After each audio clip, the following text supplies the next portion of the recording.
Well, last night's Sunnyside City Council meeting was action-packed as the council discussed what transpired during last week's Climate Resilience Advisory meeting that Action News shared yesterday. Our reporter, Ty Therian, has more on last night's meeting. If I was a business wanting to come to this town and I watched meetings, they watched social media, and to watch something like that, it was incredibly embarrassing.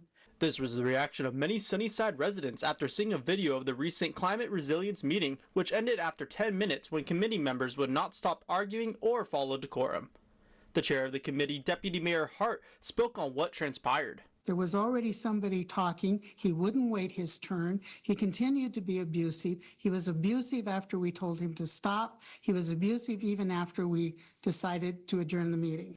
Councilman Galvan then explained that the meeting had actually reached quorum and Robert's rule should have been followed, which it was not. You did have a quorum. There was 5 of them. There's 7 members. Robert's rules of orders do need to be followed.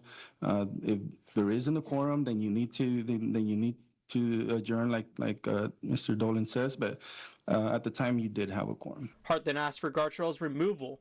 One reason cited was that Gartrell is not a Sunnyside resident, which is one requirement to serve on the committee. Following the meeting, Gartrell allegedly sent emails with hate speech to multiple parties. So this is on public record, him sending pictures of with Nazi symbols, okay?